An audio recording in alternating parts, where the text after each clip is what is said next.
Hola Martín, lo eché de menos durante la mañana. Bueno, buenas tardes, profesor. Tuve un problemilla en la mañana, no pude conectarme, disculpe. Bien, bueno, en la mañana terminamos de ver todo lo relacionado con el TPM, ¿ya?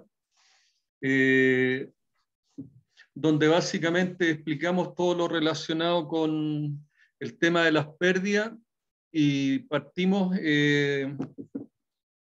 con la explicación de lo que es el jackknife, donde básicamente, ¿cierto? El jackknife es un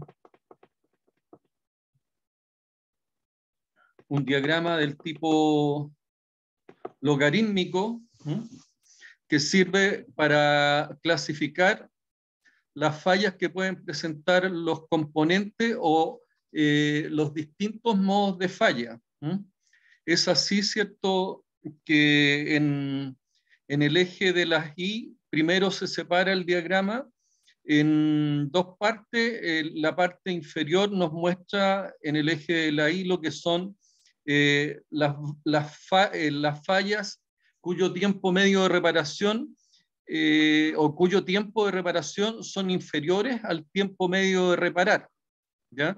Donde el tiempo medio de reparar yo lo obtengo por la vía de sumar el tiempo total que se ocupó en reparar durante el mes, dividido, ¿cierto?, por el número de reparaciones que se efectuaron, me permite calcular, ¿cierto?, y estimar el tiempo medio de reparación. Se clasifican como fallas agudas todas aquellas fallas que están por sobre el tiempo medio de reparación, ¿ya? Y son las que se pueden visualizar en el diagrama en la parte superior. Y por otro lado, ¿cierto? Se, se identifica también todo lo que tiene que ver con el número de modos de falla o números de componentes del sistema o de la maquinaria que se está analizando, ¿ya? El número de componentes dividido, ¿cierto?, por el número de, o el número de fallas dividido por el número de componentes, me va a dar, ¿cierto?, lo relacionado con el valor n, n minúscula, que representa, ¿cierto?, las fallas que separa, ¿cierto?, entre lo que son las fallas normales y las fallas clasificadas del tipo crónica, ¿ya? Y es así donde tenemos la condición más compleja y es donde tenemos que, de alguna manera, focalizar nuestra atención en la zona superior derecha, donde se agrupan, ¿cierto?, todas las fallas cuyo valor n es superior, ¿cierto?, al valor medio que tenemos identificado, que es n partido por q, ¿ya? Y donde en la parte superior derecha se ubican, ¿cierto?, las fallas agudas y crónicas, ¿ya? Y es donde tenemos que focalizarnos, ¿cierto?, a objeto de identificar aquellas fallas cuya mantenibilidad y confiabilidad están en un rango superior y que por lo tanto son las que nos están produciendo aquellas pérdidas que son más críticas, ¿ya? Vimos también lo que era el OEE, ¿ya? Donde definitivamente el OEE es un KPI que nos muestra, ¿cierto?, lo que es la efectividad global de los equipos, ¿ya? Y este OE, básicamente, yo lo tengo que calcular considerando, por un lado, ¿cierto?, lo que es la disponibilidad por el rendimiento, ¿ya? Por lo que es la utilización, ¿ya? Y por lo que es la tasa de calidad. Es decir, el OEE es un KPI que está estructurado, ¿cierto? Y es el resultado de la multiplicación de 4 otros indicadores: disponibilidad, utilización, rendimiento y tasa de calidad. Por lo tanto, es un KPI no fácil de manejar.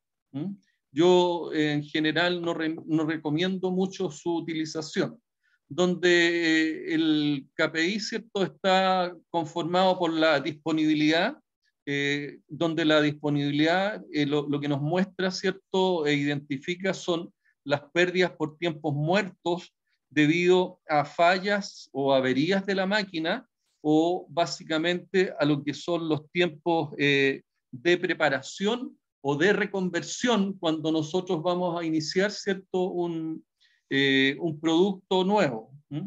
Las fallas de rendimiento, ¿cierto?, están asociadas a lo que es pérdida por velocidad, donde muchas veces está el tema relacionado de la inactividad, o sea, es decir, la detención o aquellas paradas menores, ¿ya?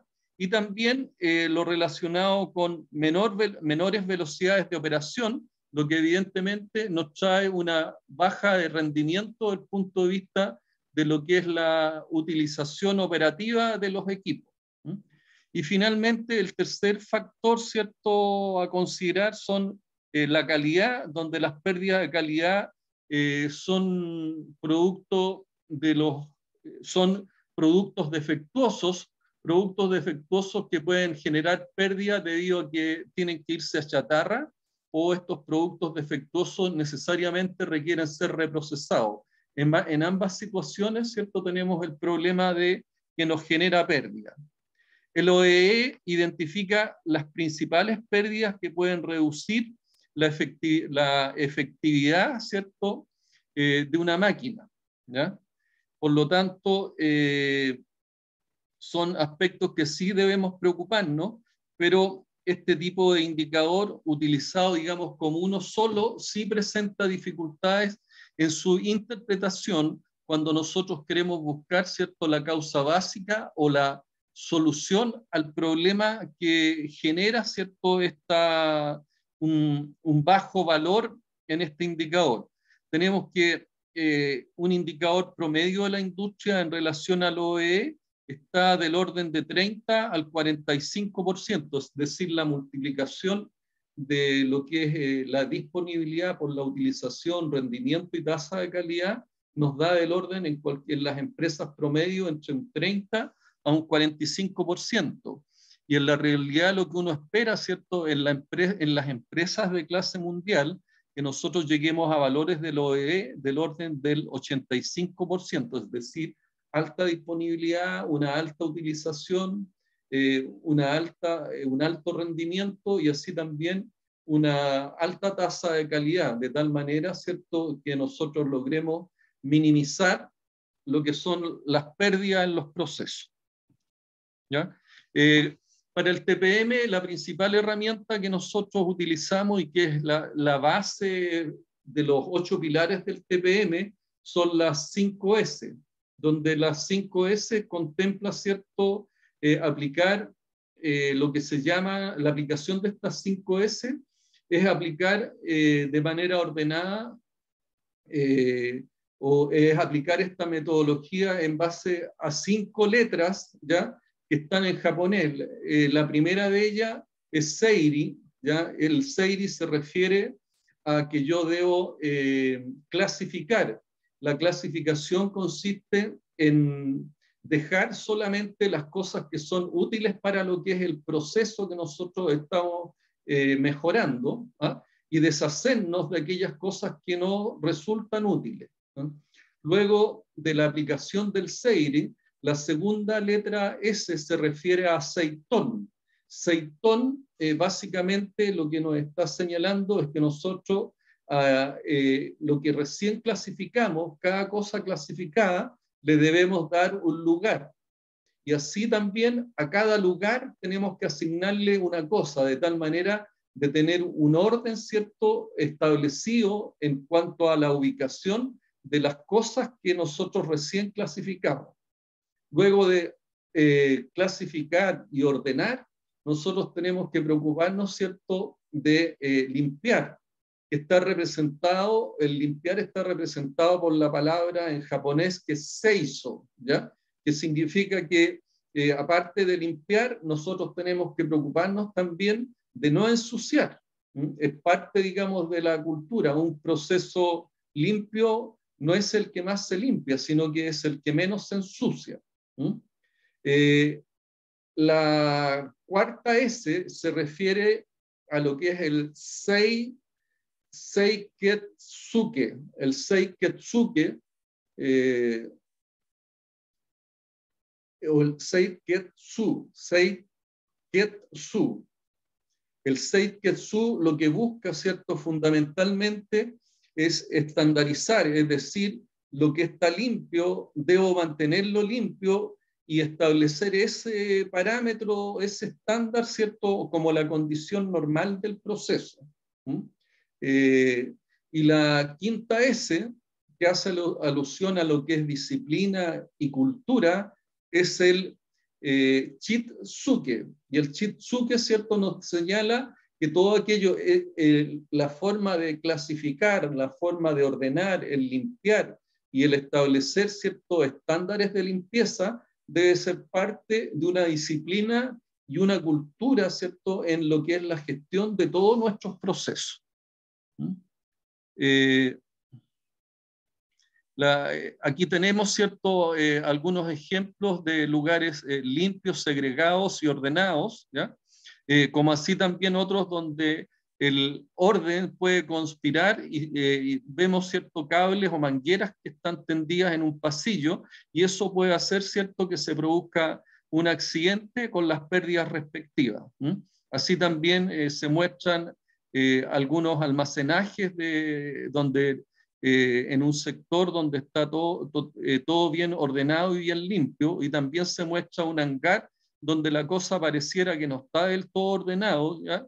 Y esa falta de orden nos puede generar accidentes, nos puede generar pérdidas de disponibilidad, nos puede generar también pérdidas de calidad, con lo cual, ¿cierto?, se va a ver afectado en sus costos el proceso y también se van a ver afectados aspectos que nosotros andamos buscando, que es la confiabilidad operacional para lograr aspectos relacionados con la integridad operacional. Ahí se muestran algunos procesos ordenados, como así también otros que no están de acuerdo a los estándares que nosotros debiéramos establecer en estos procesos. ¿Ya? Con respecto al orden también se muestra, ¿cierto?, que las 5S yo no solamente la debo aplicar en los procesos industriales, sino que también, si ustedes lo observan, en los circuitos eléctricos, en mi escritorio, en mi computador, en mi casa, ¿cierto? Y eso me va a permitir, digamos, la clasificación, el orden, el aseo, el mantenimiento de ese aseo, el establecer ciertos estándares de orden, aseo y limpieza, a mí me va a permitir, ¿cierto?, lograr disminuir los tiempos perdidos, me va a permitir también disminuir la posibilidad de accidentes, me va a permitir aumentar productividad, me va a permitir disminuir costos y también me va a permitir disminuir potenciales accidentes. ¿Ya? Aquí, ¿qué es lo que se muestra en esta figura? Algunos lugares de proceso y oficina donde se observa antes de aplicar las 5S y posterior a la aplicación de las 5S, donde se puede observar, ¿cierto?, que luego de la aplicación nosotros nos encontramos con condiciones que van a evitar accidentes, nos van a permitir disminuir las pérdidas, ¿cierto?, por los extravíos o que nosotros nos encontremos un material o una herramienta, nos van a permitir menores tiempos de reparación, nos va a permitir mayor confiabilidad. Tiene una serie de ventajas que se pueden observar por el hecho, ¿cierto?, de clasificar, ordenar, limpiar, establecer estándares de clasificación, orden, limpieza, y en definitiva, ¿cierto?, incorporar todo lo que son las 5S como una disciplina y como parte de nuestra cultura. ¿Ya? ¿Qué es lo que es las 5S? Es una metodología del Lean Production que usa un enfoque de 5 pasos estructurados, ¿cierto?, que es lo que yo les describía recientemente, para diseñar y alcanzar y mantener un alto nivel de orden y aseo y organización en el lugar de trabajo. Esto normalmente uno lo puede denominar como el housekeeping. El housekeeping es un estado de limpieza, o muchas veces en las plantas de molienda nosotros hablábamos del meal keeping. El housekeeping puede referirse, ¿cierto?, al orden básicamente en el hogar o en la casa, pero hay que extrapolarlo, ¿cierto? Como les digo, que esto es una aplicación del tipo industrial, y en todo proceso que yo esté desarrollando esta filosofía de las 5S, ¿cierto?, debiera uno pensar en su aplicación porque nos genera bastantes beneficios.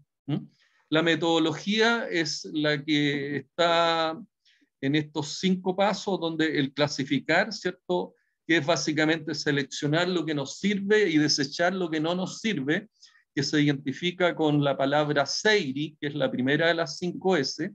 El ordenar, que habíamos conversado, ¿cierto?, que era SEITON, que es organizar lo que queda, un lugar definido para cada cosa y cada cosa en su lugar. El limpiar, que se identifica con la S de Seiso, es limpiar el área de trabajo y evitar que se ensucie. Hemos señalado, ¿cierto?, que el lugar más sucio, más limpio, no es el que se limpia más, sino que el que menos se ensucia. Por lo tanto, esa es parte de la cultura que nosotros tenemos que incorporar en la organización. El mantener la limpieza, eso de alguna manera genera lo que se llama un estándar, y ese estándar está identificado con el Seiketsu. Y finalmente, la última S se refiere al Chitsuke, y el Chitsuke nos señala, ¿cierto?, que nosotros debemos incorporar esto como una disciplina, ¿cierto? Es parte de lo que es el mejoramiento del compromiso. Las personas, en la medida que trabajan en un sector ordenado, limpio, organizado, evidentemente se siente más motivado, se siente en mejores condiciones.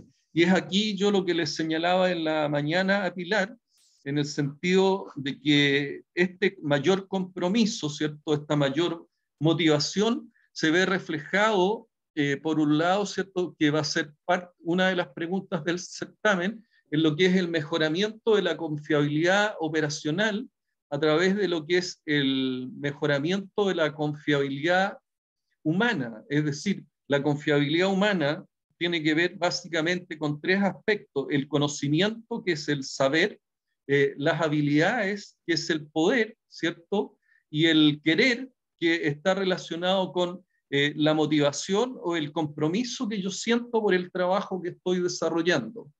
Y es así que en la medida, ¿cierto?, que esta disciplina de las 5S, que me permite clasificar, ordenar, limpiar y mantener esa limpieza, a mí me permite alcanzar, ¿cierto?, un mayor grado de compromiso, y por lo tanto yo mejoro también lo que es la confiabilidad operacional.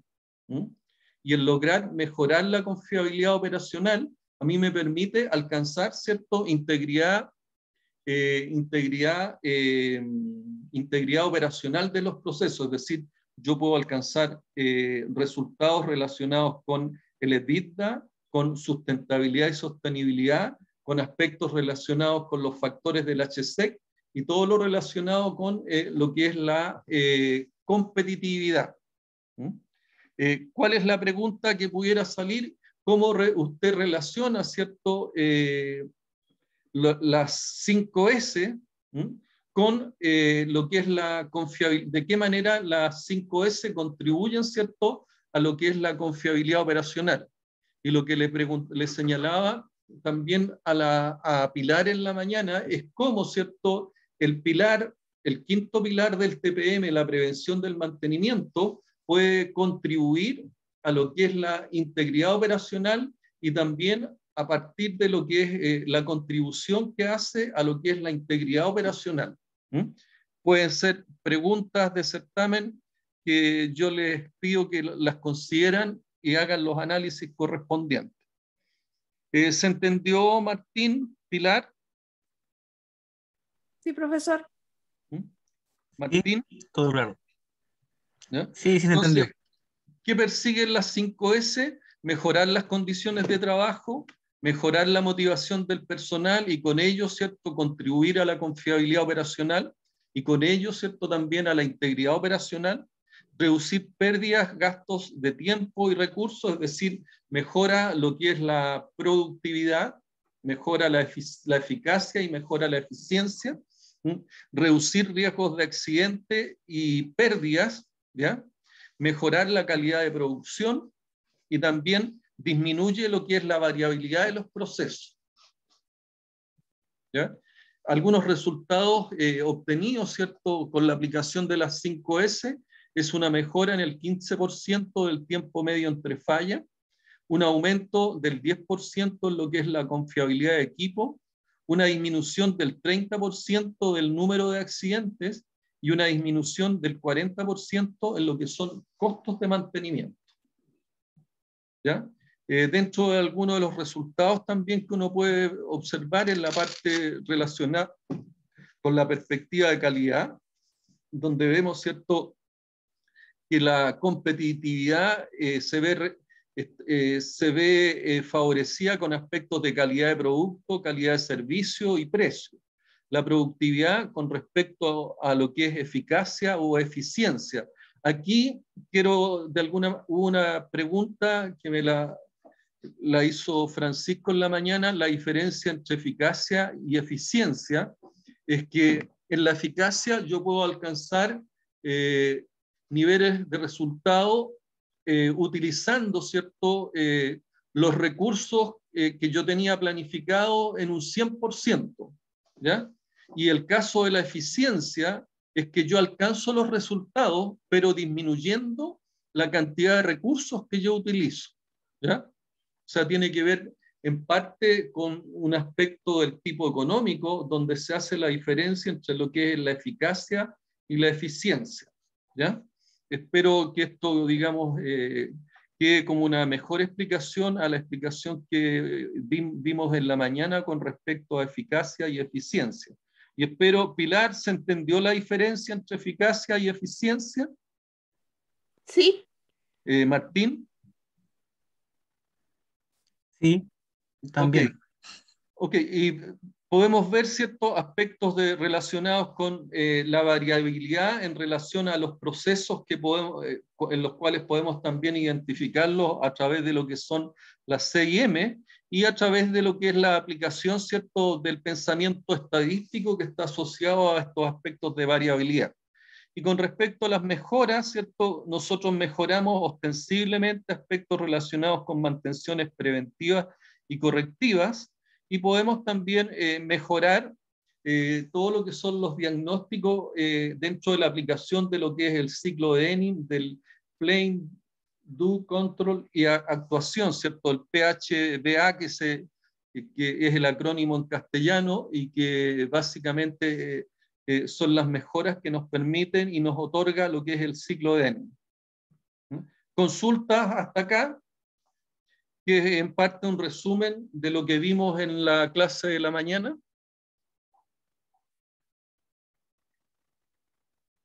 Si no las hay, vamos, ¿cierto?, a lo que nos invita, donde básicamente lo que vamos a ver, el cuarto método, ¿cierto? El cuarto método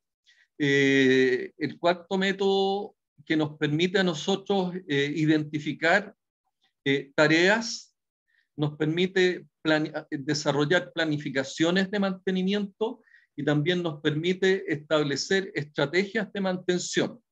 Y este cuarto método es el GRM y que se basa fundamentalmente en una aplicación de la ISO 31000 a lo que es la gestión de riesgos, ¿cierto?, para lo que son las fallas en los equipos. Y para eso es importante, ¿cierto?, entender cuál es el protocolo de aplicación de la ISO 31000. ¿Se acuerda usted, Martín, cuáles son los pasos de la ISO 31000? ¿Puede ayudarnos Pilar también? Lo tengo anotado, espérenme un poquitito, por favor. Lo primero, para que de alguna manera lo memoricen, ¿cierto? Lo primero que hace, ¿cierto?, en la ISO 31000 es identificar el contexto, ¿ya?, donde se está desarrollando el proceso. Identificación del contexto. Y yo lo que les he señalado, ¿cierto?, que yo puedo identificar, aquí si estamos hablando del GRM, básicamente yo tengo y quiero identificar riesgos de operación. Yo tengo que aplicar fundamentalmente lo que son las CIM, que me ayuda, ¿cierto?, a identificar ese contexto, o sea, cuál es el medio ambiente donde se está desarrollando el proceso, qué tipo de personas participan en el proceso, cuáles son las maquinarias, cuáles son los materiales, cuáles son los métodos que se están aplicando y cuáles son las mediciones que se desarrollan. ¿Ya? Entonces eso nos permite de alguna manera poder identificar el contexto. Luego que yo identifico, ¿cierto?, identifico contexto, el segundo paso es identificar los riesgos. Y para identificar los riesgos me baso también en lo que son las CIM. ¿Cuáles son los riesgos que puede generar el ambiente sobre el proceso o sobre alguno de estos otros, de alguna de estas otras M? Es decir, cuáles son los riesgos que puede generar el medio ambiente sobre las personas, sobre las maquinarias, sobre los métodos, sobre las mediciones, sobre los materiales. Así también como estos 5, las personas, las maquinarias, los materiales, los métodos y las mediciones pueden afectar el medio ambiente. Entonces, yo ahí voy identificando cuáles son los riesgos que se pueden presentar. Ahora, para continuar, ¿cierto?, es importante definir cuáles son los riesgos, qué es lo que es riesgo. ¿Qué es lo que es riesgo para ti, Pilar?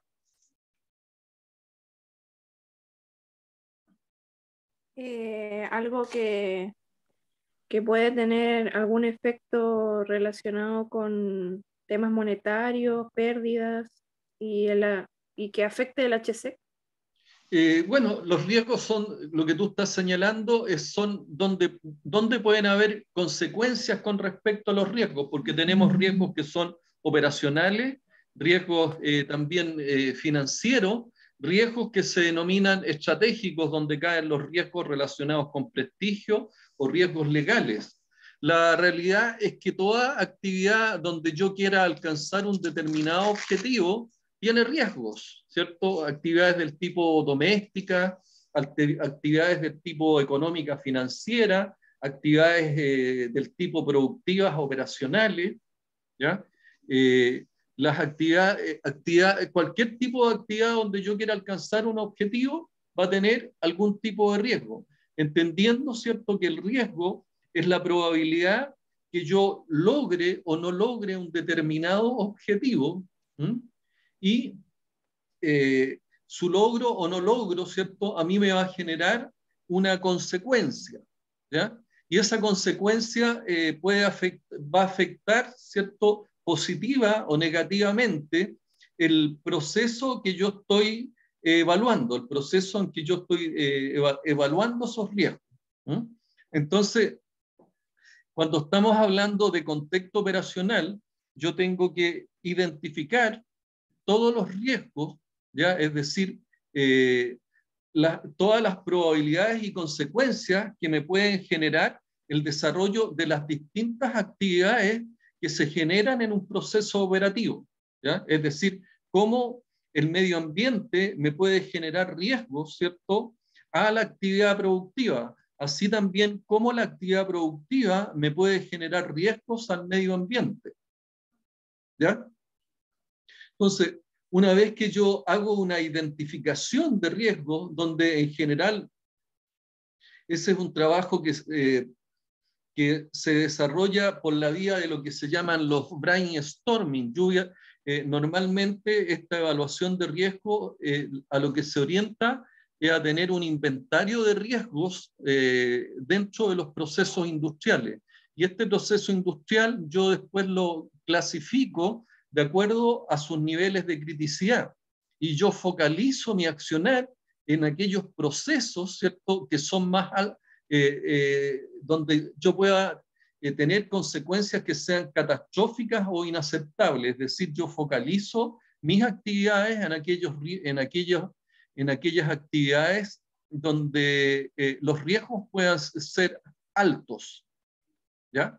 Entonces, ese es el objetivo de esta criticidad. Pero, como les decía, primero identifico contexto y ese contexto me va a poder definir a mí, ¿cierto? Y me va a permitir identificar en el segundo paso cuáles son los riesgos operacionales que se presentan en el contexto operacional ya identificado.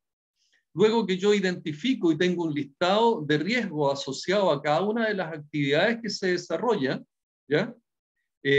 Yo posteriormente lo que hago es hacer un análisis de esos riesgos.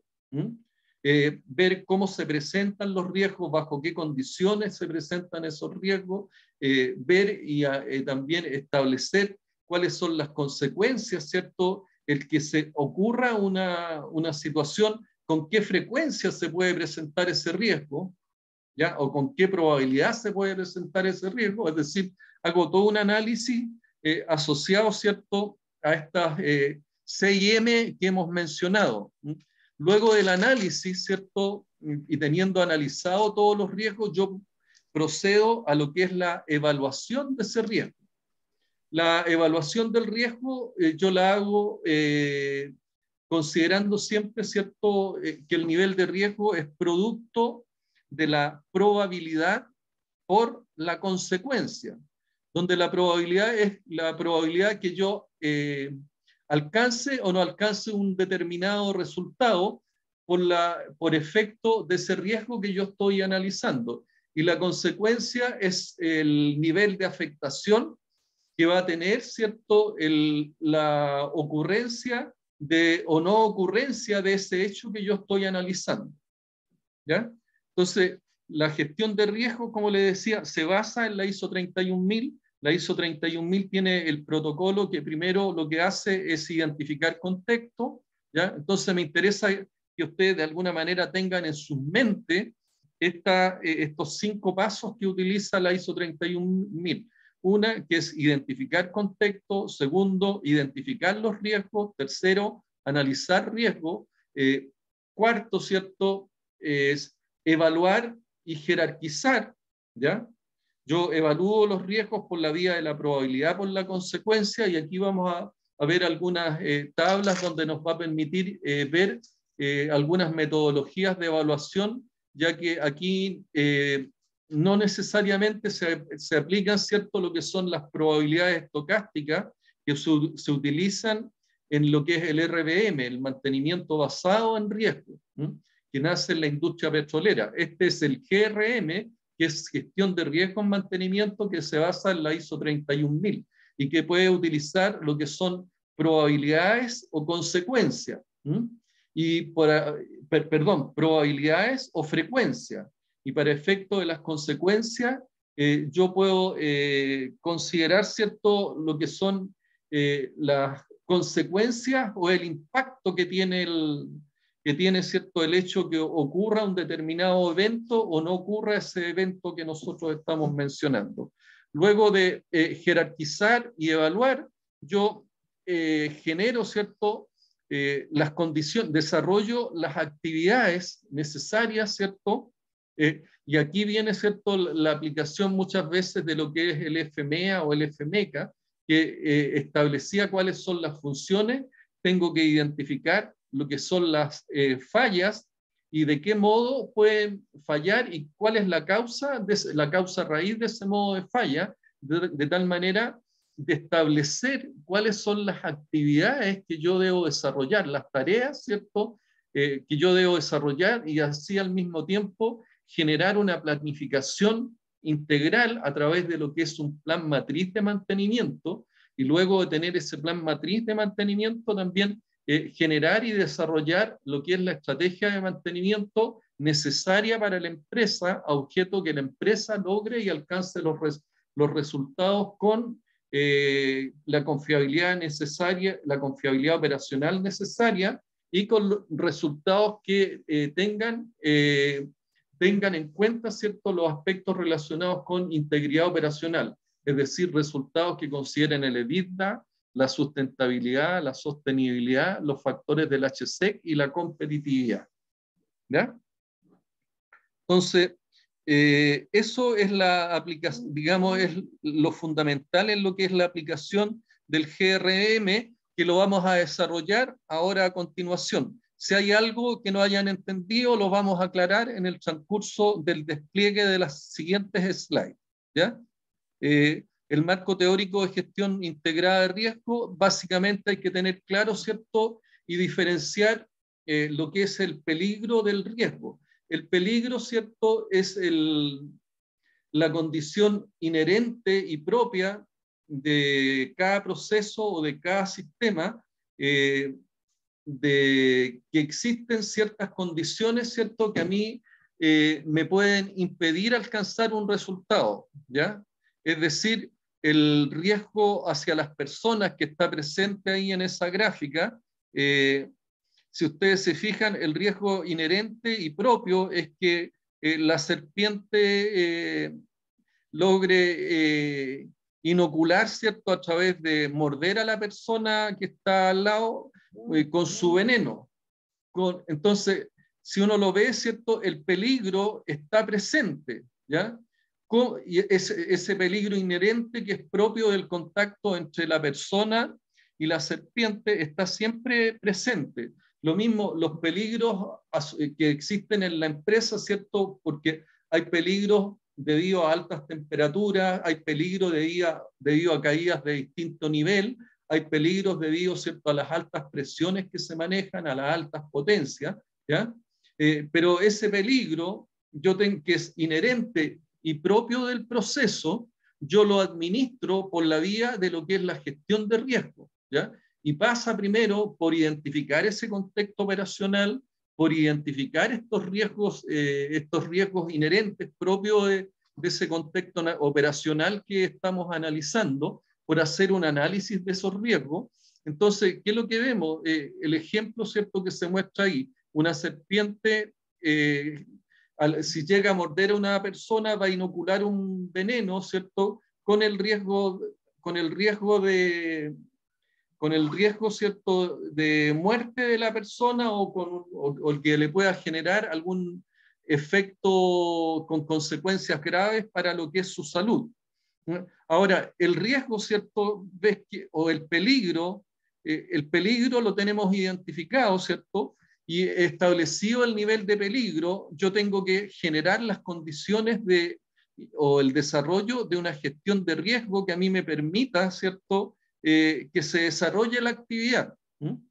Entonces, pero ¿qué es lo que tengo que evitar? Yo tengo que evitar la probabilidad de que la serpiente pueda morder a la persona. Por lo tanto, la acción, ¿cierto?, que se desarrolla para mitigar ese peligro es segregar, es decir, separar a la persona de lo que es el animal peligroso, en este caso esta serpiente, y donde esta actividad, ¿cierto?, se puede desarrollar con bajo riesgo, ¿ya?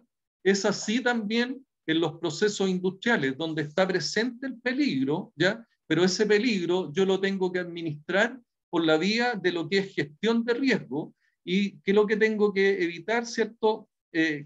Por un lado, muchas veces evitar la probabilidad que se desarrolle un contacto directo, o evitar, ¿cierto?, en definitiva, lo que son las consecuencias. Es decir, yo tengo que evitar que la persona sea afectada por el veneno de la serpiente, y para evitar esa consecuencia y disminuir la probabilidad de que eso ocurra, yo tengo que generar ciertas acciones como la que se muestra ahí, separar a la persona, y con eso bajo la probabilidad, y de alguna manera no bajo la consecuencia, porque si se llegara a generar la condición de mordedura, de igual manera la consecuencia es la mordedura, ¿m? con lo que ello significa, ¿ya? Entonces, el riesgo, ¿cierto?, es la probabilidad de que un evento ocurra o el evento no ocurra y afecte desfavorablemente el desarrollo normal de las funciones de la organización, el área o proceso, y le impidan el logro de los objetivos propuestos a cualquier nivel, ¿ya? Es por eso que hemos dicho que los riesgos, ¿cierto?, están presentes en cualquier actividad que desarrolle las personas o desarrolle el hombre. ¿Cuáles son los riesgos académicos, ¿cierto?, que ustedes tienen que lograr administrar, Pilar? Creo que no sé. ¿Cuáles son los riesgos académicos que tú tienes en la universidad para no lograr? ¿Cuál es tu objetivo? ¿Titularme? ¿Titularte de ingeniero civil mecánica o mecánica industrial eres, Pilar? Civil mecánica. Tú quieres titularte, ¿cierto?, de ingeniera civil mecánica. Y para Sí. titularte de ingeniera civil mecánica tienes que cumplir con una serie de requisitos académicos. Sí. ¿Cuáles son esos requisitos académicos? Pasar una malla, ¿cierto? Sí. Y esa malla, pasarla, o sea, cada uno de esos ramos con una cierta nota. ¿Mm? Sí. Luego, en esa malla también contempla el que tú tienes que preparar un trabajo de titulación. Tienes que hacer práctica, ¿ya? Entonces, cada una de esas actividades que son actividades académicas tienen un riesgo, ¿ya? Y ese riesgo, en lo general, es que todas esas actividades son evaluadas, ¿ya? ¿Cuál es el otro riesgo? Que tú no alcances a completar la malla, dado, ¿cierto?, de que hay una asignatura que la reprobaste más de una vez. Y esos son los riesgos que ustedes tienen que llegar a administrar y tienen que llegar a gestionar. ¿Cómo administran esos riesgos? Bueno, ustedes de alguna manera ya con su experiencia y con el conocimiento van generando los planes de acción para ellos, ¿cierto? Y es decir, ustedes se dan una carga académica de manera semestral. Esa carga académica, ustedes hacen una planificación, cómo la van a abordar en cuanto a los horarios, a los tiempos que van a tener disponibles, ¿cierto? Cuáles son, de alguna manera, las diferentes planificaciones que hacen, inclusive, oye, los estudiantes que son de afuera, ¿usted de dónde es, Pilar? De la Cruz. De la Cruz. O sea, tú no, si tienes clase presencial, no vas a viajar todos los días de la Cruz a Valparaíso, ¿ya? Por lo tanto, me imagino, ¿ah? ¿O lo haces así? Sí. ¿Viajas todos los días? Sí. Ya. Bueno, eso, asociado a eso, ¿cierto? Viene otro riesgo, que tú te transportas todos los días, o sea, con una alta frecuencia, ¿ya?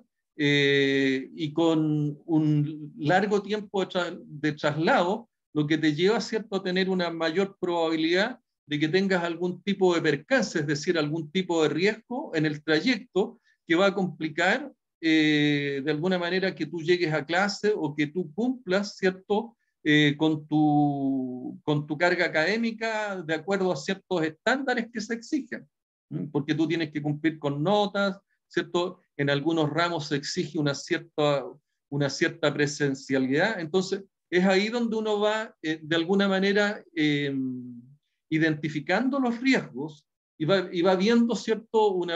Hace un análisis de esos riesgos y ve la forma, ¿cierto? La metodología te exige evaluarlo, la probabilidad, ¿cierto?, que existe de que tú repruebes un ramo por, oye, ¿cuál es la consecuencia? ¿Ya?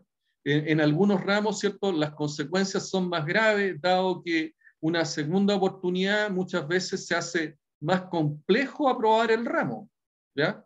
Por lo tanto, el nerviosismo, ¿cierto? Te genera también, es un elemento adicional cuando tú estás haciendo un ramo por segunda vez. Por lo tanto, eso uno tiene que considerarlo dentro de su planificación. Es decir, oye, si yo repruebo este ramo y este ramo para mí es complejo, mi nivel de nerviosismo va a subir, por lo tanto, tendré que generar una planificación donde esto me genera una condición de alta criticidad, por lo tanto, ahí yo voy a focalizar mi mayor parte de mi tiempo y todos mis mejores recursos van a ir ahí. Y es lo que uno hace a objeto, ¿cierto?, de lograr alcanzar un objetivo. Entonces, primero, contexto operacional o el contexto, estamos hablando, ¿cierto?, de los riesgos académicos, identificar este contexto académico con todos los elementos que luego hago una identificación de los riesgos. Luego hago el análisis de estos riesgos, posteriormente los evalúo, los jerarquizo y luego genero, ¿cierto?, las actividades para mitigar los riesgos. Eso mismo ocurre cuando yo estoy hablando, ¿cierto?, de lo que son las fallas de los equipos. Yo establezco cuál es el contexto operacional, identifico cuáles son las fallas que pueden ocurrir, producto, ¿cierto?, de estas 6M que están presentes. Luego hago un análisis de estos riesgos, los evalúo, los jerarquizo, ¿cierto? Y luego establezco, ¿cierto?, las medidas de mitigación correspondientes, sobre todo en aquellos, ¿cierto?, donde el riesgo es más elevado. ¿Se entiende la metodología de la ISO 31000? Pilar. Sí. Martín. Sí, me perdí una parte de la clase, sí, que se me cayó el internet, pero después veo el video, no se preocupe. Pero ¿dónde quedaste en duda? Porque tú te perdiste estábamos haciendo compilar el análisis de los riesgos, porque hay distintos tipos de riesgos, ¿cierto? Yo le he señalado riesgos operacionales, riesgos globales, riesgos estratégicos, riesgos económicos, financieros. Si uno hace un análisis de riesgos globales, tiene que considerar 6 factores, o no, no sé si son 6, son 6 factores también. ¿Se acuerda cuáles son, Pilar?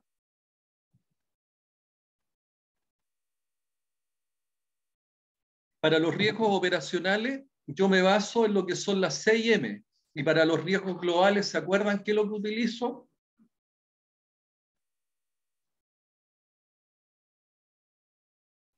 La confiabilidad. El PESTEL. ¿Ya? Por ejemplo, la parte académica, los riesgos del tipo político, ¿pueden ser un factor en lo académico? Sí. Sí, porque, oye, la inestabilidad política, ¿cierto? ¿A qué nos puede llevar? Nos puede llevar a lo que es el tema relacionado con la revuelta, lo que ocurrió, ¿cierto?, en octubre de 2019, ¿ya? ¿Y eso qué es lo que significa? Oye, paralización de actividades, puede conspirar contra, oye, ahí parece que, ya fue con la pandemia que iniciamos las clases con Internet, ¿ah? Pero estas clases con Internet tienen una serie de dificultades que inclusive le incorpora otros riesgos más, ¿cierto? Como el riesgo, lo que recién le pasó a Martín. Oye, no me pude conectar, si no me pude conectar, y si no tengo los recursos para conectarme, me genera una serie de otros riesgos y tengo que abordar de igual forma los certámenes, tengo que de igual forma aprobar. Por lo tanto, si ustedes me dicen, oye, si uno hace un análisis global para lo que son los riesgos académicos, yo tengo que considerar los aspectos políticos, evidentemente es un factor. A lo mejor es un factor que no me pega mucho, pero es un factor a considerar. Es un tipo de riesgo global que yo tengo que considerar. Oye, el riesgo en lo económico, ¿es tema el riesgo económico? O sea, en lo académico, evidentemente, si tú te ves afectada, ¿cierto? Y no tienes, de hecho, para pagar los aranceles, vas a tener dificultad en lo académico. ¿Ya? El no pago de aranceles o el no pago de matrícula no te va a impedir, ¿cierto?, alcanzar tus objetivos académicos. riesgo, si seguimos con el PESTEL, político, económico, social, político, económico, lo social. Los aspectos sociales, evidentemente, que tiene que ver con salud, educación, trabajo, ¿cierto? También, si cambian, ¿cierto?, las condiciones de crédito universitario, o cambian las condiciones, una serie de condiciones que pueden afectar en lo social en la universidad, evidentemente, es un riesgo para lo académico también. Lo tecnológico, hoy día, y recién lo vimos, ¿cierto?, el hecho, ¿cierto? Ayer lo sufrí yo, durante la mañana hubo un camión que chocó un poste en Reñaca, y eso cortó la internet de toda la zona acá de Concón, Bosque, Montemar. Me quedé sin señal. ¿Ya?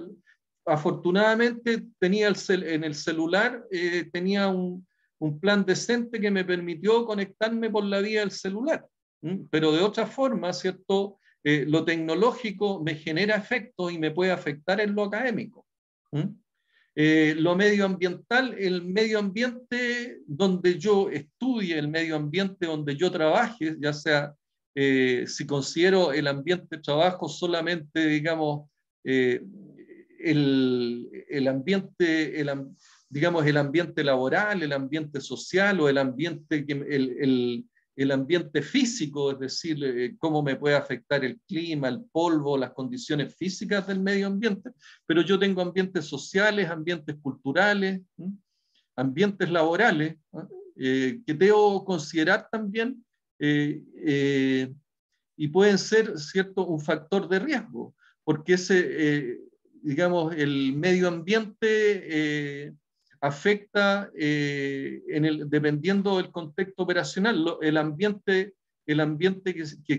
que pueda existir en el trabajo, ¿ya?, en la universidad, evidentemente, puede afectar en lo académico, ¿ya? Un mal ambiente laboral en la universidad, evidentemente, repercute en el nivel de enseñanza, repercute, ¿cierto?, en una serie de condiciones que se pueden dar para lo que es el tema académico. Y finalmente lo legal, ¿cierto? Los aspectos legales marcan y pueden también generar ciertas condiciones dentro del ámbito académico que pueden complejizar una decisión. ¿Ya? Por lo tanto, si ustedes ven, si yo hago un análisis ya sea global o un análisis en el contexto operacional, todo eso son factores de riesgo que yo debo considerar para lo que es la evaluación de un sistema. Y la ISO 31000 fundamentalmente se basa, ¿cierto? O sea, la aplicación de la ISO 31000 para este tema del GRM y una aplicación del riesgo de falla fundamentalmente se basa en lo que es considerar la CIM del contexto operacional. ¿Ya? Dentro de los tipos de riesgo tenemos los financieros, ¿ya? Dentro de los financieros está el mercado, el crédito, la liquidez. Dentro de los operativos están los desastres naturales, fallas de proceso, fraude, fallas humanas, prácticas laborales. Y dentro de los estratégicos, los que les señalaba recién, aspectos legales y de reputación. ¿Cómo se gestiona el riesgo? Aquí está el protocolo de la ISO 31000, y que es el que estábamos señalando recién. Establecer el contexto, identificar el riesgo, analizar el riesgo, evaluar y jerarquizar, aceptado, ¿cierto?, el nivel de riesgo. Dentro de la evaluación yo me pregunto si el riesgo es aceptable o el riesgo es intolerable o catastrófico. Yo me preocupo, ¿cierto?, de generar las acciones en aquellas situaciones donde el riesgo es inaceptable o el riesgo es del tipo catastrófico, ¿ya? Que va a depender del tipo de industria, va a depender también del contexto operacional, el nivel de aceptabilidad o de rechazo del riesgo que traiga como resultado la evaluación, para luego, ¿cierto?, establecer las medidas de control de riesgo, ¿ya? Donde si yo, una vez que identifico, ¿cierto?, cuáles son los componentes o las maquinarias de mayor riesgo, tengo que identificar, ¿cierto?, cuál es la falla funcional que se puede generar, o cuál es primero identificar la función del sistema, luego identificar cuál es la falla funcional, luego, ¿cierto?, establezco cuál es el modo de falla que puede causar, o cuál es la causa del modo de falla.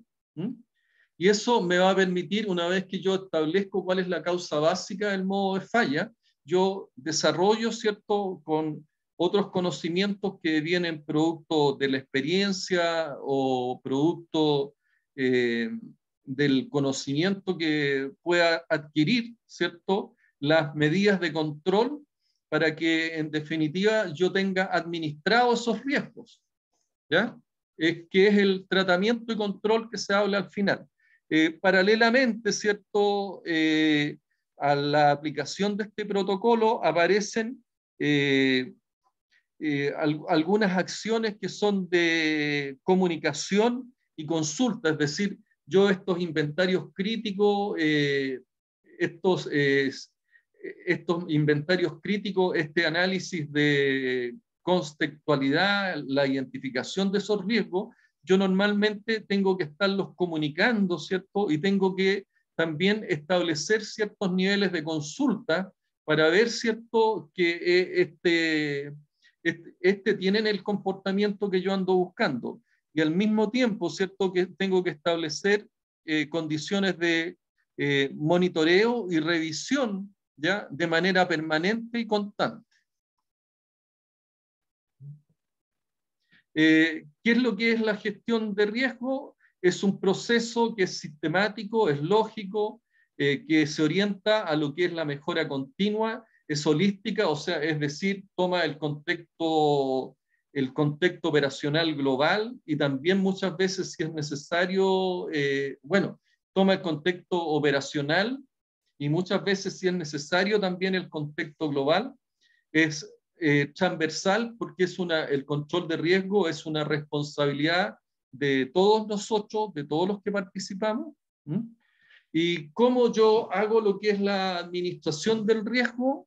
Lo primero, ¿cierto?, y que lo señalábamos previamente, es establecer el contexto. ¿Ya? Voy a aumentar ahí para que puedan visualizar de mejor forma, ¿no? Entonces, el contexto, ¿cierto?, que aquí se genera está relacionado con aspectos económicos, de resultados de proyecto, la salud, aspectos del tipo ambiental, aspectos del tipo social, reputación y marca, y aspectos del tipo legal. O sea, aquí lo que se hace, lo que se dice que para lo que es el manejo del riesgo yo tengo que establecer, ¿cierto? Básicamente aquí lo que nos muestra es un contexto del tipo global, o sea, básicamente es el PESTEL. Yo lo que les señalaba que los contextos operacionales nos permite, ¿cierto?, identificar esos riesgos operacionales por la vía de lo que es el manejo, ¿cierto?, y el gestionamiento de lo que son las 6M. ¿Te queda claro eso, Martín? Sí, todo claro. ¿Ya? Para identificar los riesgos, ¿cierto? Las herramientas útiles son cuestionarios, listas de chequeo, inspecciones, flujos de proceso, inventarios de riesgo, la historia, ¿cierto? Y esa historia está en las personas. En las preguntas claras, ¿cierto? Para identificar el riesgo, qué puede suceder y qué ha sucedido. Y aquí se muestra, ¿cierto?, el proceso de un taller mecánico donde se busca un objetivo determinado, y aquí se pueden identificar, en este proceso uno podría preguntarse, oye, ¿qué es lo que puede suceder o qué es lo que ha sucedido antes? Y tú puedes identificar, ¿cierto?, en este taller mecánico cuáles son los riesgos identificables. El análisis de los riesgos, básicamente yo lo puedo hacer a través de lo que es la aplicación de los 5 por qué o la aplicación del Ishikawa, ¿ya? Donde me pregunto, ¿cierto?, qué es lo que el que aparezca un riesgo, qué es lo que puede generar, y eso que se genera es causado por qué. O sea, yo, ¿qué es lo que aplico, cierto? ¿Aplico Ishikawa o aplico lo que es la teoría de los 5 por qué? Y la teoría de los 5 por qué, por ejemplo, oye, ante la falla de un rodamiento, me pregunto, ¿por qué falló un rodamiento? Porque el rodamiento se trabó. El segundo por qué es, ¿por qué se trabó? Bueno, se trabó, ¿cierto? Porque no fue seleccionado adecuadamente y no tenía lubricación.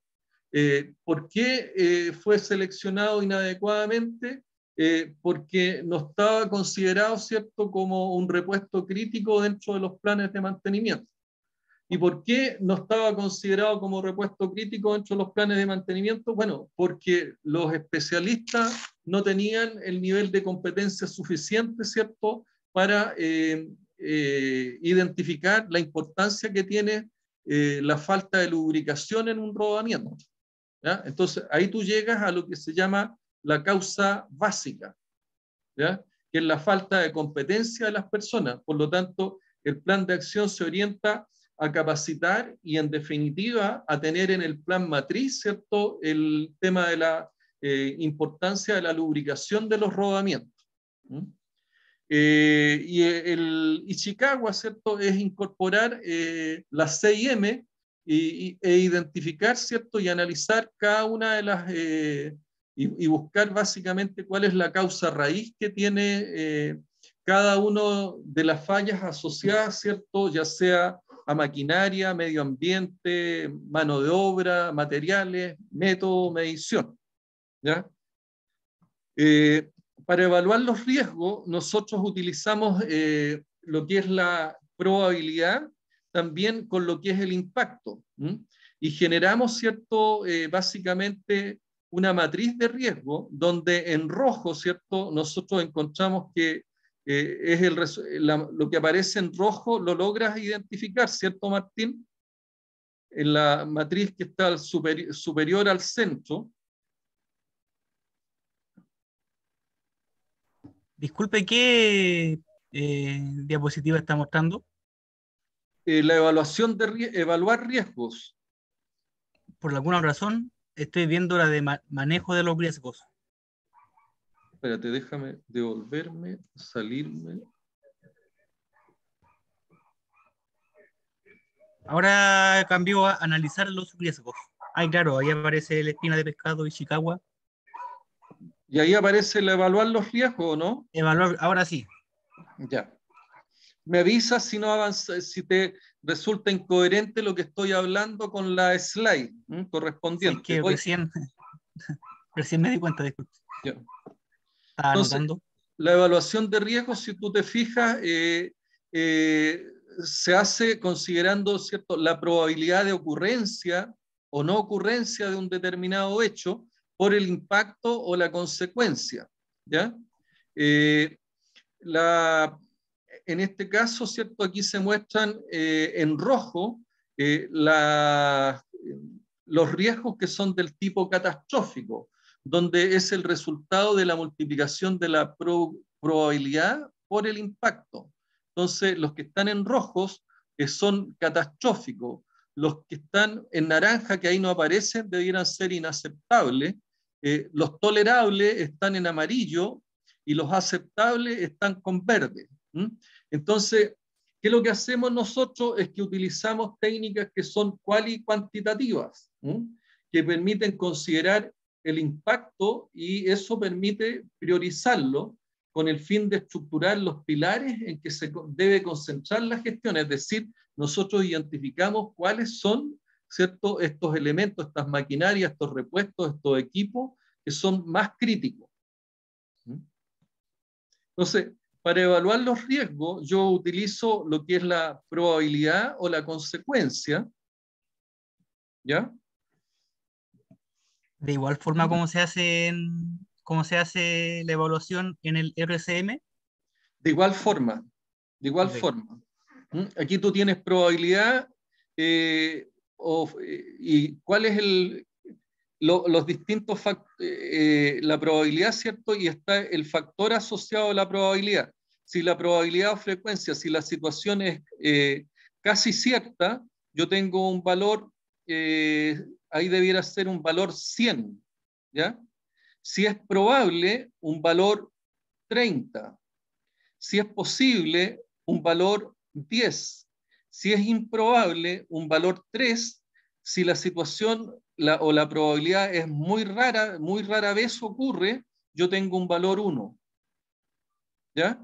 Entonces está en la primera columna está la probabilidad o frecuencia y en la última columna está el factor. ¿Ya?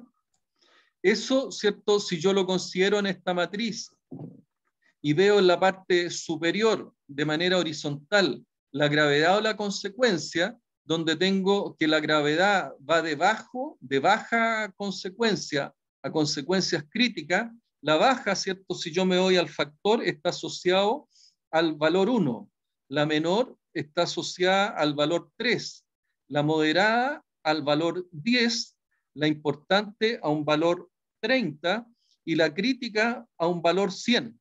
Entonces, ¿qué es lo que ve uno en el cuadro? Ve en cada uno de los cuadros de la matriz que el resultado de una probabilidad alta que tiene un factor 100 por una consecuencia alta que también tiene un factor 100, yo multiplico entre sí, ¿cierto?, la probabilidad con la consecuencia, voy a tener un valor crítico extremo que es de 10.000. ¿Ya? Ahora, el valor que llegue, ya sea a 10.000, yo puedo hacer este mismo cuadro considerando, por ejemplo, para las probabilidades, factores que son 4, 3, 2, 1, y de igual forma, para las consecuencias, puedo considerar factor, la consecuencia más leve, le doy un valor 1, la siguiente un 2, la crítica, las consecuencias, digamos, inaceptable les doy un valor 3 y las consecuencias del tipo catastrófica le doy un valor 4, ¿cierto? Con lo cual yo el valor extremo que voy a obtener es un 4 por 4, va a ser 16, ¿ya? Va a depender de cómo yo le asigne los factores a la columna de probabilidades y va a depender cómo le asigne los factores a la columna de lo que es la gravedad de las consecuencias. ¿Se entiende eso, Martín? ¿Esta asignación de valores está normalizada o va a depender de No cada... necesariamente, muchas veces arbitraria, nos la damos nosotros mismos.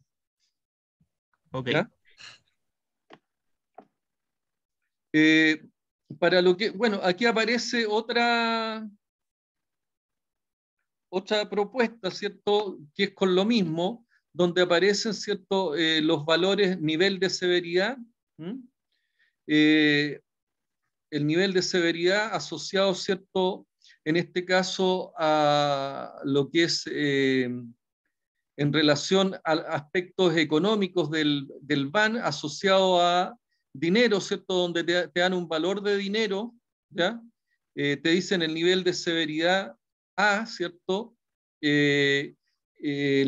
Donde el más crítico le dan un factor de severidad, pero eso está asociado, ¿cierto? En este caso, a la primera columna, a la reducción del BAN o del ESBA, que es el retorno de dinero. El segundo está relacionado con una reducción de resultados del proyecto, que eso normalmente uno lo mide por el valor neto del, relacionado con el BAN. Después aspectos relacionados con seguridad y salud y seguridad, donde habla de, si tú te fijas, la consecuencia para el nivel de severidad A, estamos hablando de 500 lesionados y con lesiones muy graves. Desde el punto de vista ambiental, el nivel de severidad A está hablando de impactos muy grandes desde el punto de vista de lo que es las condiciones ecológicas y otras más. Desde el punto de vista del ambiente social, daños irreparables, ¿cierto? Desde el punto de vista de lo que es la parte cultural y social y un quiebre, ¿cierto?, en las relaciones sociales.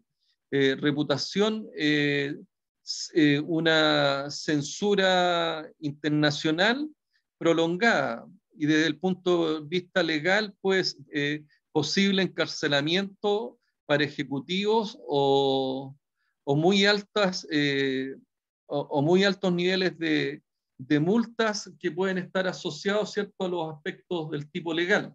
Entonces, aquí es una guía también para que uno evalúe, ¿cierto?, el nivel de severidad asociado a consecuencias del tipo económicas, donde se pone en escala las consecuencias económicas que van desde la A, nos genera consecuencias muy altas, hasta la letra G, donde las consecuencias prácticamente son leves o muy tolerables. ¿Ya? Esa es, esa es otra escala que yo me puedo dar también para hacer esta evaluación de consecuencias, Martín. ¿Ya?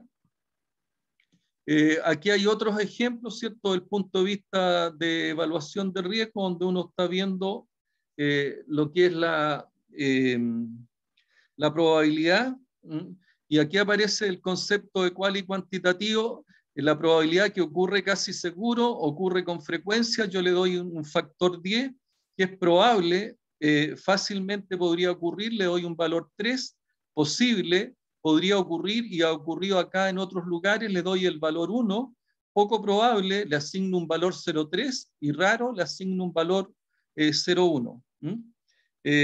Lo otro, aquí hay 8 en cuanto a lo que es probabilidad y frecuencia, ¿cierto? Entonces, uno puede construirse sus propios cuadros de acuerdo, ¿cierto?, a lo que les vaya acomodando de mejor forma. ¿Ok, Martín? Cuando uno evalúa, ¿cierto?, qué es lo que hace, considera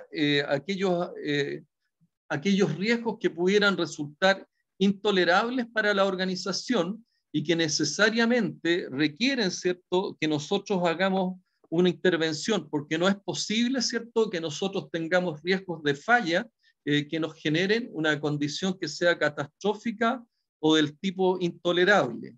Y se señala, ¿cierto?, que un nivel de riesgo tal que requiere de acciones significativas e importantes para reducir su magnitud.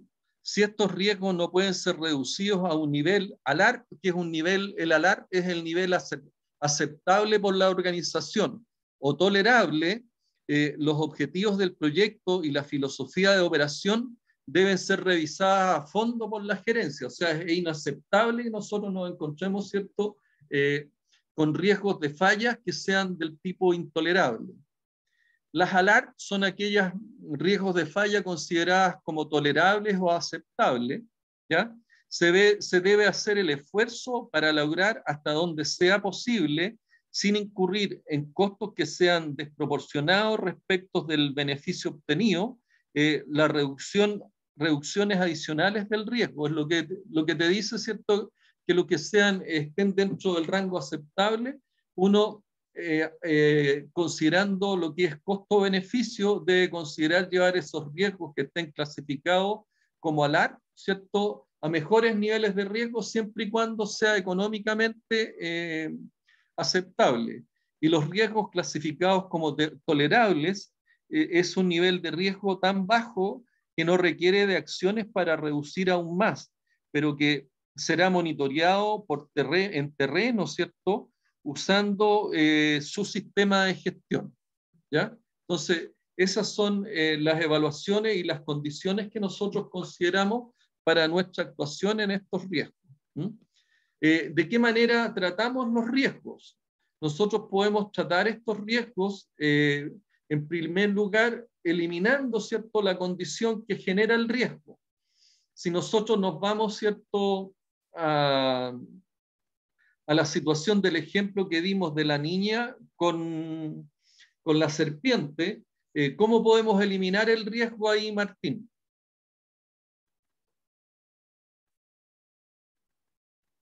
¿Cómo se te ocurre? no acercando o no teniendo contacto cercano con la serpiente. No generar esa condición de cercanía entre la persona y la serpiente. Pues yo de esa forma lo elimino el riesgo, ¿ya?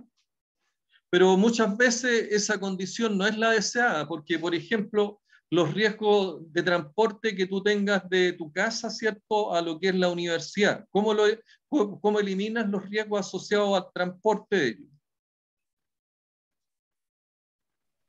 Con clases virtuales.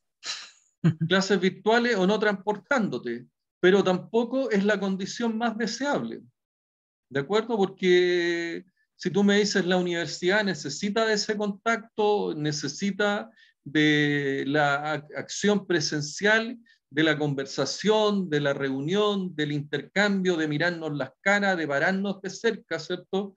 La universidad presencial adolece de muchos de estos factores que enriquecen el contacto y enriquecen la enseñanza universitaria. Porque el que ustedes me estén viendo, digamos, por una cámara o por una pantalla, como que deshumaniza un tanto la relación. Por lo tanto, yo te diría, claro, elimina el riesgo de transporte, pero no es lo más deseable. ¿Ya? ¿Por qué? Porque nosotros quisiéramos en todas las acciones que hacer eliminar el riesgo, pero la eliminación, o sea, si quiero ir a la playa, ¿cierto? Que es una situación deseada, yo tengo que transportarme y tengo que de alguna manera administrar y asumir los riesgos que significa transportarme hacia la playa. ¿Ya? Ahora, si esos riesgos me resultan del tipo intolerable, evidentemente yo tengo que realizar alguna acción de mejora, pero total, a objeto de que yo pueda ir a la playa y en ese intento, ¿cierto?, no resulte con algún tipo de agresión física que vaya en mi contra. O sea, que el resultado del transporte para llegar a un lugar no me signifique, ¿cierto?, una condición tal que esta condición placentera de ir a la playa resulte descompensada o resulte menos favorable que lo que me puede ocurrir en el transportarme hacia la playa. Entonces, esas son situaciones que yo tengo que... luego, muchas de las cosas, el sustituir. ¿Cómo yo aplicando, cierto, la sustitución podría evitar el riesgo de contacto entre lo que es la persona con la serpiente?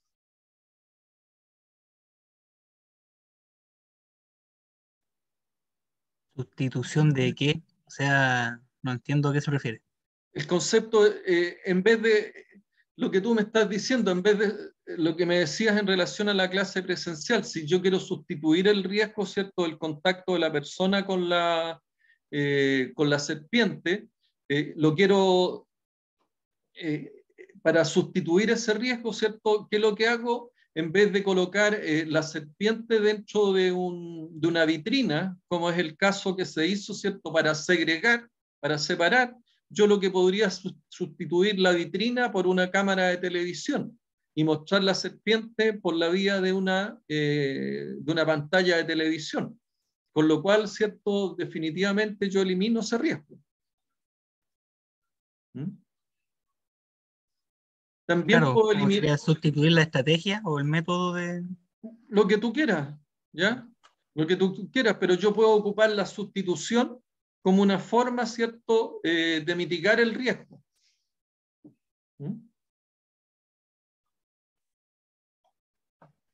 Otro tratamiento del riesgo y que para nosotros se nos hace muy familiar, sobre todo cuando estamos hablando, ¿cierto?, de riesgos de falla, ¿ya?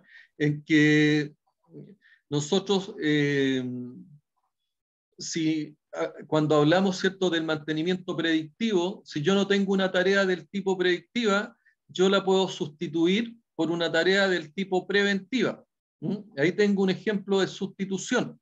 Pero si en el caso que yo no tenga una tarea del tipo preventiva ni predictiva, ¿ya?, y yo me encuentro con la situación que ese riesgo de falla a mí me va a afectar el HSEC, ¿qué es lo que tengo que hacer? Rediseñar. Tengo que rediseñar. Por lo tanto, el rediseño también de equipos o procesos de trabajo o de métodos o procedimientos, ¿cierto? Es realmente también una herramienta eficaz para lo que es el tratamiento de los riesgos. El riesgo de falla, yo lo puedo eliminar, ¿cierto? O puedo bajar ese riesgo por la vía de lo que es el rediseño. La separación. Aislar el riesgo con protección o resguardo, ¿cierto? Un ejemplo típico de eso es en las maquinarias en movimiento, ¿cierto? Las poleas o las cajas de engranaje normalmente están protegidas y separadas, ¿cierto? De posibles contactos con lo que son las personas. Aspectos administrativos, suministro de controles como, bueno, por un lado son los entrenamientos, ¿cierto? Yo entreno a las personas con respecto a lo que significa, ¿cierto? En probabilidad y consecuencia los peligros, o en su efecto, ¿cierto? Yo coloco procedimientos que a mí me permiten de alguna manera tener administrados los riesgos. En los procesos industriales, normalmente cada vez que nosotros vamos a hacer una tarea de mantenimiento, yo debo bloquear todos los puntos de contacto con energía. Por lo tanto, tú te vas a encontrar en la empresa que vayas, ¿cierto? Si está preocupada del tema de riesgo, que hoy día la gran mayoría sí lo están, que tú vas a tener protocolos de bloqueo para bloquear, ¿cierto? Posibles contactos durante la intervención de mantenimiento con energías eléctricas, con energías hidráulicas o con energías neumáticas. ¿Ya?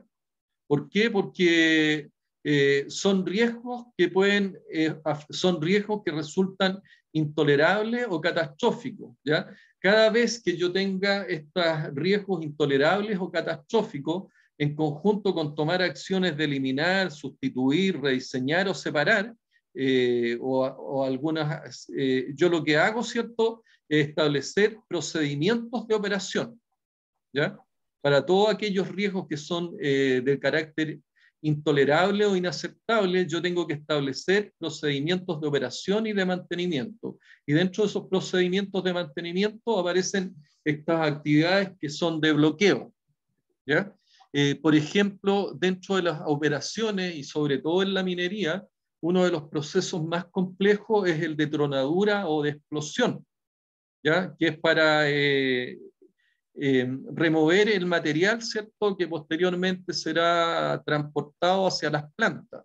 Entonces, durante el proceso de tronadura, tú tienes una serie de procedimientos, ¿ya?, en relación a evacuar maquinarias y equipos que estén a una cierta distancia del punto donde se va a generar la tronadura, ¿ya? Y ese procedimiento de evacuación tiene consigo también una serie de chequeos que tienen que hacer los operadores, la colocación de letreros y una serie de verificaciones de tal manera de que no se encuentren personas, ¿cierto?, a un mínimo de distancia donde pudieran resultar afectadas por la explosión, ya sea por la onda expansiva o por algún material o alguna piedra que pueda desprenderse de esa tronadura. Por lo tanto, como es una tarea de alto riesgo y que evidentemente es de una probabilidad alta, dado que nosotros frecuentemente estamos haciendo este tipo de tronaduras en las faenas mineras, ¿ya?, con consecuencias que son también graves, estas tareas están sujetas a lo que son los procedimientos administrativos. Y esos procedimientos administrativos, el quien llegara a quebrarlos, ¿cierto?, el quien llegara a sobrepasarlos, es decir, junto con verificar el distanciamiento de las personas del lugar de tronadura, se colocan lo que se llaman los loros, que son personas, o muchas veces estos loros están también dentro de equipos, camionetas, que impiden el paso hacia el sector de tronadura durante un determinado tiempo que va a durar el procedimiento de tronadura. Y al que se le ocurra sobrepasar un letrero de un loro determinado o no respetar un loro persona, es una persona que es sancionada de inmediato con lo que es la salida de la empresa. El saltarse un procedimiento que resguarde aspectos relacionados con riesgo es definitivamente exponerse, ¿cierto?, a lo que es la salida de la empresa, y muchas veces, ¿cierto?, con algún, inclusive puede significar algún tipo de querella o demanda de parte de la empresa a trabajadores que se salten procedimientos que están orientados a tener bajo control los riesgos. ¿Mm? Y finalmente, ¿cierto?, el tratamiento de riesgos yo también lo puedo hacer por la vía de equipos de protección personal, dispositivos de control de contaminación. ¿Mm? El uso correcto de estos elementos apropiados de protección personal y o equipos correspondientes de control de contaminación donde otros controles no sean factibles. Estamos requete contrapasados en la hora, ¿o no? Sí, Sí. 15 minutos. Ya, vamos a llegar hasta acá nomás, Martín. ¿Ya? ¿Alguna consulta al respecto? No, hasta el momento no. ¿Mm? Voy ¿Ya? a ver el video, sí, porque como me perdí cierta parte de la clase, ¿Ya? y le haría Pero consulta la próxima semana. esto es la, digamos, la forma como yo aplico básicamente la ISO 31000, ¿ya? Y que esta es la parte final, que es lo que es el tratamiento del riesgo, y después viene una de las actividades paralelas, que es básicamente lo que es monitoreo y control, ¿ya? Pero esto es lo que tú tienes que aprender y que sirve para aplicarlo, ¿cierto?, para el desarrollo de lo que son planes de mantenimiento en la búsqueda de generar tareas, actividades, planes y estrategias que permitan mitigar, ¿cierto?, los riesgos relacionados con las fallas. ¿Mm? Aquí lo siguiente es la metodología para el cálculo de criticidad de equipo y componente. Destacar, y tú lo puedes ver, el tema de cómo hay una matriz para lo que es el establecer las consecuencias relacionadas con medio ambiente, accidente, costos de producción y tiempos medios de reparación, ¿ya? Que es lo que uno ocupa básicamente en el mantenimiento, y son las consecuencias que me puedan generar un problema desde el punto de vista de lo que es confiabilidad operacional. Nos vemos la próxima semana. Que estés muy bien. Hasta luego. Chao.